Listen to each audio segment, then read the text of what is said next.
Hello friends. हमने last video के अंदर देखा था 3 आइडियोलॉजीज़ को, that is capitalism, communism, socialism. वो तीनों आइडियोलॉजीज़ की रिक्वायरमेंट रहेगी अगर आपको वर्ल्ड पॉलिटिक्स समझनी है। तो हम कंटेम्प्रेरी वर्ल्ड पॉलिटिक्स स्टार्ट करने वाले हैं। जो हम बुक फॉलो करने वाले हैं वो है क्लास 12th की NCERT। इसके अंदर टोटल 9 चैप्टर्स हैं। First one is the cold war era. After that end of bipolarity, US hegemony in world politics, alternative center of powers, contemporary South Asia, international organization, security in contemporary world, environment and natural resources, globalization। तो let's start. सबसे पहला हमारा chapter था cold war इरा। अब जो पूरा chapter है इसका ओवरव्यू क्या है, इसके अंदर सबसे पहले बताएगा कोल्ड वॉर है क्या, उसके अंदर प्रोमिनेंट इवेंट्स क्या हुए हैं, फिर उसके बाद बताएगा non alignment movement, new international economic order, NAM's role for India. तो हम एक एक करके सारा का सारा टॉपिक डिस्कस करने लगते हैं। पर सबसे पहले एक पॉइंट आता है कि कोल्ड वॉर हमें पढ़नी क्यों ज़रूरी है इन केस अगर हमें कंटेम्प्रेरी वर्ल्ड पॉलिटिक्स समझनी है। तो कंटेम्प्रेरी का वर्ड का मतलब क्या होता है, that is something related to present. Contemporary world politics, present world politics. अगर आपको पता हो कंटेम्प्रेरी का हिंदी मतलब है समकालीन। अगर आपको कर प्रेजेंट सिनेरियो समझना है तो आपको पास्ट सिनेरियो समझना बहुत ज़रूरी है, क्योंकि पास्ट में लिए हुए डिसीजंस ही आपके प्रेजेंट को इफ़ेक्ट करते हैं। आपने पास्ट में क्या करा है उससे ही आपका प्रेजेंट डिफाइन होगा। तो इसीलिए आपको पास्ट की पॉलिटिक्स पढ़ना बहुत ज़रूरी है। और पास्ट की पॉलिटिक्स का सबसे स्टार्टिंग फेज़ आप अगर कंटेम्प्रेरी वर्ल्ड पॉलिटिक्स लेते हैं तो वो एक पूरा डिवाइडिंग रोल हो सकता है कोल्ड वॉर की स्टार्टिंग। तो सबसे पहले आता है कि व्हाट इज़ कोल्ड वॉर। अब कोल्ड वॉर है क्या, जब आप देखेंगे तो हमारे वर्ल्ड के अंदर 2 वर्ल्ड वॉर हुई, वर्ल्ड वॉर 1, वर्ल्ड वॉर 2। जब वर्ल्ड वॉर 2 हुई वो 1945 में हुई। उसके अंदर 2 ब्लॉक्स थे, allied, axis. Allied was led by US, USSR, Britain, France, and axis was led by Germany, Italy, Japan. अब हुआ क्या 1945 के अराउंड, जब वार अपने बिल्कुल फुल फ्लैज पे थी, तब यूएस ने जापान के ऊपर 2 न्यूक्लियर बॉम्ब्स ड्रॉप करे थे, atom bombs, Hiroshima and Nagasaki में। उसके बाद वर्ल्ड वॉर 2 ख़त्म होगी, अलाइड पावर्स जीत गई, यूएस, यूएसएसआर, ब्रिटेन, फ्रांस जीत गया। लेकिन ब्रिटेन और फ्रांस आफ्टर विनिंग इतना ज़्यादा डिवास्टेटेड कंडीशन में था कि उनको अपनी कई सारी कॉलोनीज़ इवन फ्री करनी पड़ी। तो वो जीत के भी बहुत ज़्यादा ही डिवास्टेटेड कंडीशन में था, और जो एक्सिस पावर हारी थी वो तो वैसे ही ख़त्म हो चुकी थी।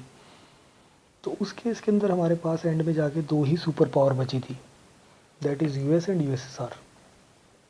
यूएस ने अपनी सुप्रीमेसी दिखाने के लिए पहले ही न्यूक्लियर बॉम्ब ड्रॉप कर दिए थे जापान के ऊपर। ऐसा कहा भी जाता है कि यूएस ने जानबूझ के सुप्रीमेसी दिखाने के लिए ही उन्हें ड्रॉप करा था, अदरवाइज ही वाज नोइंग कि जापान सरेंडर करने वाला है। लेकिन कई लोग ये भी कहते हैं कि यूएस को ये था कि उसके जितने भी ट्रूप्स हैं, जितने भी उसका इंफ्रास्ट्रक्चर है, उसका मिनिमम नुकसान हो और वर्ल्ड वॉर जल्दी ख़त्म हो जाए, इसलिए उसने ऐसा करा था। तो there are 2 school of thoughts, जो भी सही हो सकता है, लेकिन यूएस ने वहाँ पर न्यूक्लियर बॉम्ब ड्रॉप करा था। अब जब ये वर्ल्ड वॉर ख़त्म हो गई तो इसके बाद यूएस एंड यूएसएसआर के बीच में एक रेस स्टार्ट होगी सुप्रीमेसी की। लेकिन उस सुप्रीमेसी की रेस के अंदर ये कभी भी आपस में लड़ नहीं सकते थे, क्योंकि दोनों ही न्यूक्लियर वॉर हेड रखने वाली कंट्रीज़ थी। अब न्यूक्लियर बम वैसे नहीं होता है कि किसी के पास एक ही है। US will be having suppose 50 nuclear bombs distributed among 50 states. हर एक स्टेट के अंदर एक बॉम्ब रखा है उसका।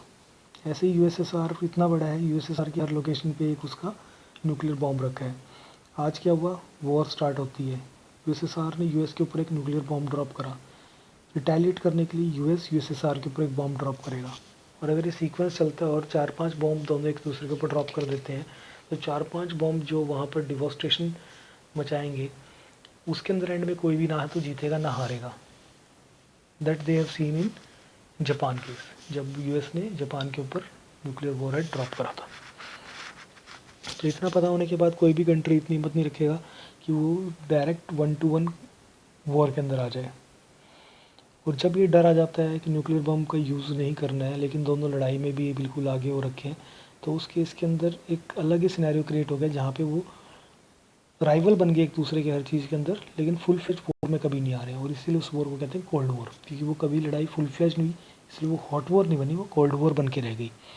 Same is the scene with India and Pakistan currently. दोनों न्यूक्लियर वॉर हेड रखने वाली कंट्रीज़ हैं। दोनों को पता है अगर हम न्यूक्लियर बॉम्ब को लॉन्च करेंगे तो क्या हालत होगी, लेकिन दोनों की दोनों कंट्रीज़ रेगुलरली लड़ती रहती हैं छोटे मोटे इश्यूज़ के ऊपर। तो जो न्यूक्लियर वॉर हेड कंट्रीज़ के बीच में ना लड़ने का कारण जो डेटरेंस होता है वो क्रिएट करता है न्यूक्लियर बॉम्ब ही। और उस डेटरेंस की वजह से ही वहाँ पर यूएस और यूएसएसआर के बीच में कोल्ड वॉर स्टार्ट हो गई। और इस कोल्ड वॉर को ही कहा जाता है कि इसी की वजह से इसी ने इंश्योर करा कि ह्यूमैनिटी सर्वाइव करे। अदरवाइज़ अगर फुल फ्लेज वॉर हो जाती, वर्ल्ड वॉर 3 होती, तो कोई भी नहीं बचता, ऐसा माना जाता है। तो ये है कोल्ड वॉर। अब जब कोल्ड वॉर स्टार्ट हुई तो उसके बाद कोल्ड वॉर की वजह से वहाँ पर 2 ब्लॉक बन गए। One is with US, one is with USSR. जो यूएस के साथ थे उन्हें वेस्टर्न ब्लॉक कहते हैं, जो यूएसएसआर के साथ उसे ईस्टर्न। क्यों?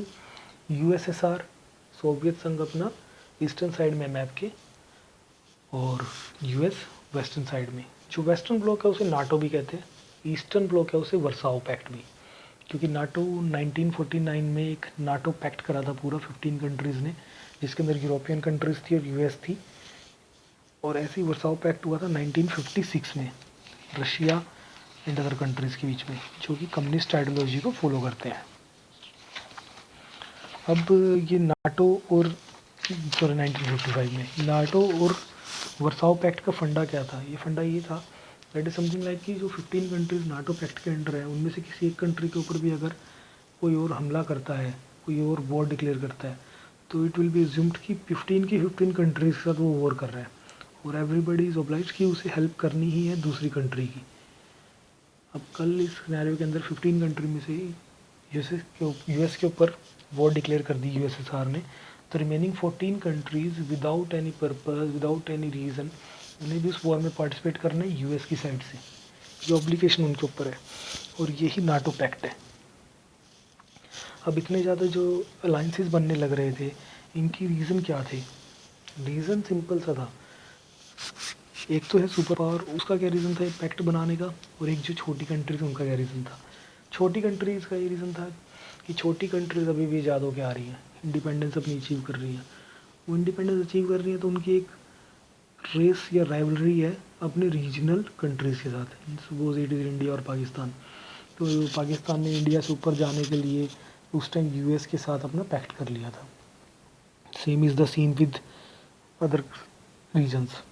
तो वो उनको जब वो एक सुपर पावर के साथ एक छोटी कंट्री पैक्ट करती है तो उसे क्या फ़ायदा होता है? उसे प्रोटेक्शन मिलती है, वेपन्स मिलते हैं, इकोनॉमिक एड मिलती है।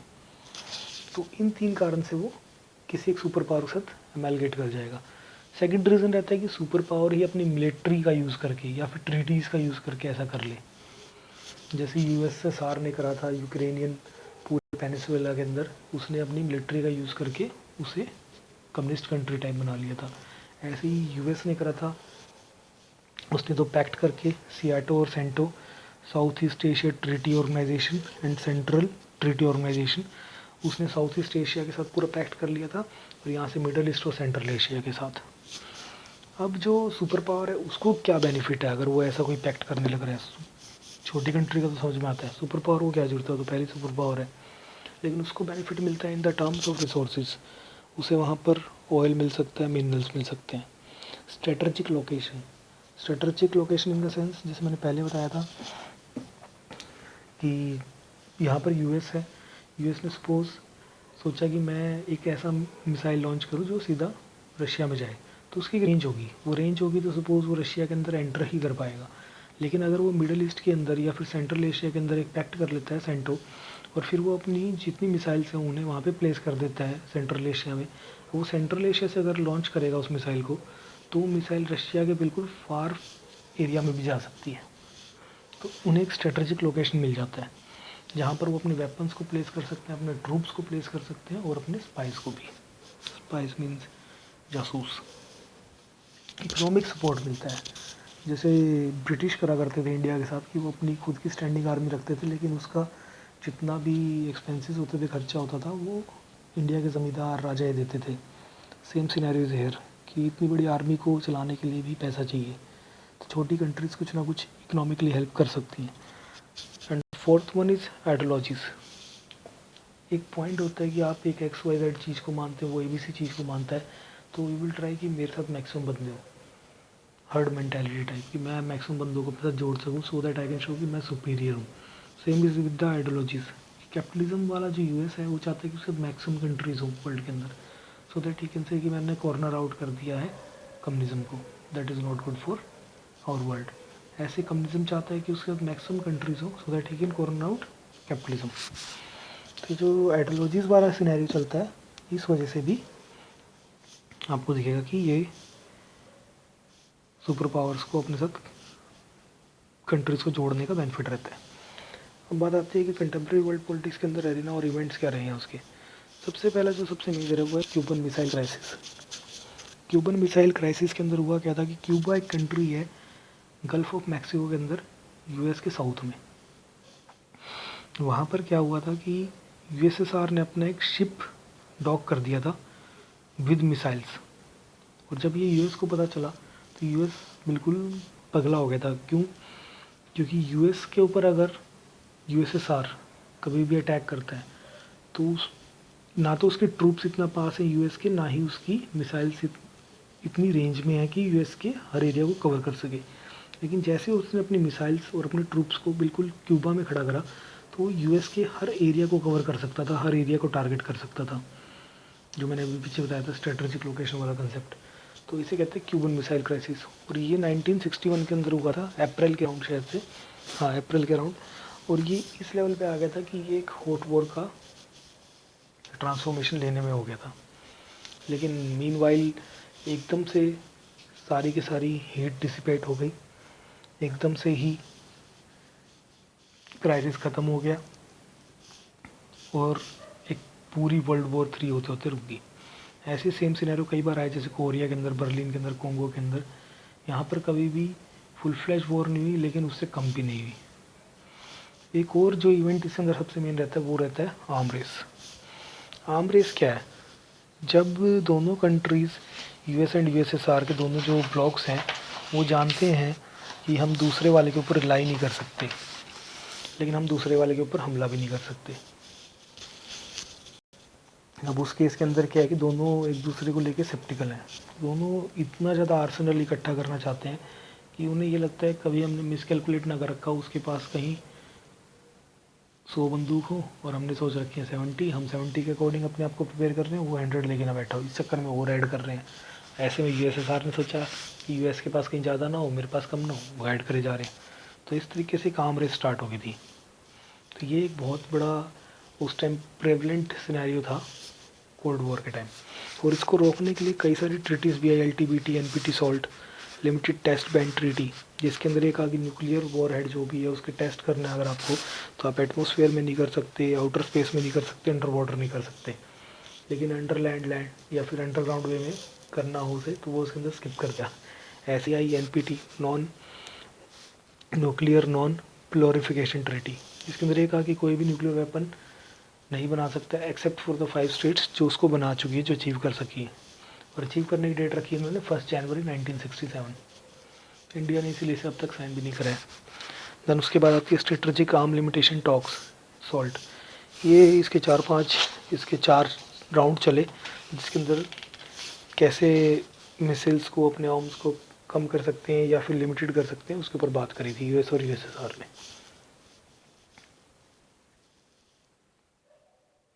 अब इसके बाद अगला जो इसके अंदर आता है पॉइंट वो है नॉन अलाइनमेंट मूवमेंट, और उसने कैसे चैलेंज करा बायपोलैरिटी को। बायपोलैरिटी से आप समझ सकते होंगे कि US एंड USSR की बात चल रही है बाइपोलर वर्ल्ड के अंदर, कि either you have to be with US और USSR। अब उस टाइम बहुत सारे ऐसे कंट्रीज़ थे जो वर्ल्ड वॉर 2 के बाद अपनी फ्रीडम अचीव कर रहे थे। अब उनमें से ही कुछ कंट्रीज थे, यूगोस्लाविया, इंडिया, इजिप्ट, इंडोनेशिया, घाना। इन सब ने मिलकर एक नॉन अलाइनमेंट मूवमेंट चलाया। यही इसके फाउंडिंग मेंबर भी हैं। इनका पहला जो सबमिट हुआ था, वो बेलग्रेड में हुआ था 1961 के अंदर। अब इन्होंने ऐसा क्यों करा? क्योंकि पहले से आपस में कॉर्पोरेट कर रहे थे पांचों कंट्रीज, कोल्ड वॉर की टेंशन ज़्यादा थी, डीकोलोनाइजेशन होने लग रहा था। तीनों पॉइंट समझते हैं। जब भी आप कोई नया कंट्री फ्रीडम अचीव करेगा, you will be having either two options, one is to go with US और विद यूएसएसआर। लेकिन suppose he doesn't want to go with any of the country, वो अपना एक इंडिपेंडेंट ओपिनियन रखना चाहता है, तो ऐसा कोई प्लेटफॉर्म ही नहीं था। ऐसा प्लेटफॉर्म कुछ लोगों ने सोचा होना चाहिए, और जो कंट्रीज ने सोचा उन्होंने उसको नॉन अलाइनमेंट मूवमेंट का नाम दिया। दैट इज़ वो किसी के साथ अलाइन नहीं करेंगे किसी की साइड, और इसका बेसिक फंडा भी यही था, they will not align with anybody except that. वो कुछ भी करेंगे पर वो किसी के साथ अलाइन नहीं करेंगे।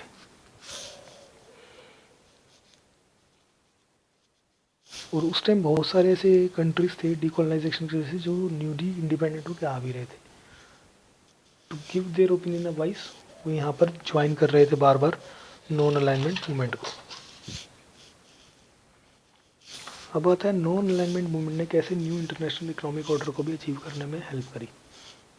जो नई कंट्रीज डेली बेसिस पे या फिर जो कंट्रीज अब रेगुलरली इंडिपेंडेंस अचीव करके आ रहे थे, वो कैसे कंट्रीज थे? They have been exploited by the mother country. तो either they are developed, least developed country, और under developed, may be developing. तो पॉइंट आता है जो ऐसा कंट्री है उसका तो पहले उसके पास कोई रिसोर्सेज नहीं है, कोई इकोनॉमिक स्टेबिलिटी नहीं है, तो उसकी क्या वॉइस होगी?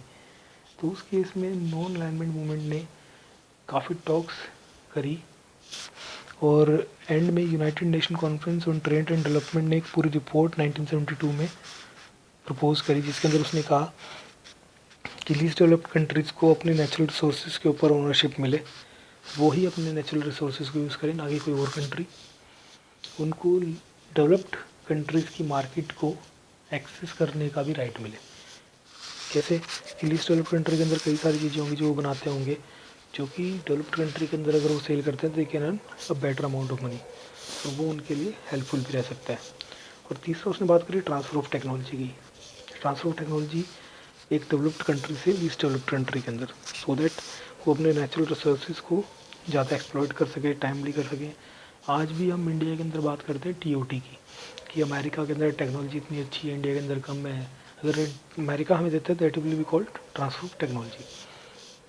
ये न्यू इंटरनेशनल इकोनॉमिक ऑर्डर जिसकी नैम डिमांड कर रहा था, डिमांड करता रहा 1980s तक, लेकिन 1980 के बाद ये फेड आउट हो गया, क्योंकि जो इसके अगेंस्ट में थी डेवलप्ड कंट्रीज़ थी, उसके बाद उनका ओपिनियन बड़ा स्ट्रॉन्ग हो गया, वो यूनाइटेड थे, वो इसको अपोज करते रहे। लेकिन नैम क्या था? एक multi opinion based multiple countries का ग्रुप था, जो कि विद टाइम डिसिपेट हो गया, क्योंकि वो कभी भी इतने यूनाइटेड हो नहीं पाए जितने कि इस न्यू इंटरनेशनल इकोनॉमिक ऑर्डर के अगेंस्ट जो कंट्रीज थी वो यूनाइटेड थी। तो 1980s के बाद ये फेड आउट हो गया। अब बात आती है इंडिया ने कोल्ड वॉर के अंदर क्या अपना रोल रखा। जब आप देखेंगे इंडिया का रोल कोल्ड वॉर के अंदर, that was not passive, it was active. क्यों एक्टिव? इन द सेंस कि इंडिया ने 2-3 इंस्टेंस के ऊपर पॉलिटिकली, डिप्लोमेटिकली लीडरशिप करी। एक था उसमें सबसे बड़ा कोरियन वॉर, और इंडिया का सेकंड इसके अंदर ये स्टांस था कि वो कभी भी किसी के साथ अलाइन नहीं करेगा, लेकिन वो हमेशा अपना ओपिनियन रखेगा और वर्ल्ड वॉर या फिर कोल्ड वॉर की टेंशन्स को ख़त्म करने के लिए वर्कआउट करेगा। अब नैम की वजह से इंडिया को कुछ फ़ायदे भी हो रहे थे। सबसे पहला पॉइंट ये था कि वो इंटरनेशनल इंटरेस्ट वगैरह जो इंडिया के लिए रेलिवेंट है उसके अकॉर्डिंग वो डिसीज़न ले सकता था। He will not be influenced by US और यूएसएसआर। ऐसा नहीं था कि यूएस ने कह दिया ऐसा करो ऐसा करना है, अगर इंडिया को सही लगता तब करेगा। सेकंड ये था कि currently there are 2 super powers, US and USSR, both want कि इंडिया उनके साथ हो जाए। तो कभी अगर यूएस हमें अच्छे से ट्रीट नहीं कर रहा है तो हम यूएसएसआर के साथ थोड़ा सा अच्छे से बात करने लग जाएंगे। यूएस विल फील कि यार कुछ गलत हो गया तो दोबारा हमसे अच्छे से बात करेगा, ट्राई करेगा। There is something balance and check type का हम चलाते रहेंगे। हम किसी साइड नहीं जाएंगे, लेकिन हम दोनों से बेनिफिट ले सकते हैं। That India was playing upon. लेकिन इंडिया को क्रिटिसाइज़ भी करा जाता है जब इंडिया ने ट्रीटी ऑफ फ्रेंडशिप कर ली थी 1971 के अंदर रशिया के साथ। वो इंडिया ने इसलिए करी थी क्योंकि इंडिया उस टाइम एट वार था पाकिस्तान के साथ, एंड इट वाज सपोज कि पाकिस्तान अपनी वॉरशिप्स भेज रहा है Bangladesh, current Bangladesh at that time eastern Pakistan के अंदर, सो दैट वहाँ पर वो वॉर को सस्टेन कर सके। और इंडिया नहीं चाहता था, तो इंडिया ने रशिया के साथ ट्रीटी ऑफ फ्रेंडशिप करी थी। और ये कहा जाता है कि रशिया ने अपनी सबमरीन्स से पाकिस्तान की नेवल शिप्स का रास्ता रोका था, तभी इंडिया वार जीत भी गया था और बांग्लादेश वहाँ से बना था। तो that is all about this chapter. आपको चैप्टर कैसा लगा, मेरा पढ़ाना कैसा लगा? अच्छा लगा तो लाइक करना, सब्सक्राइब करना, शेयर करना, कमेंट करना। आपको जो चीज़ समझ में ना आई मैं रिप्लाई करूँगा। जो आपको दूसरा टॉपिक कोई देखना हो वो बताना मुझे। Thank you very much.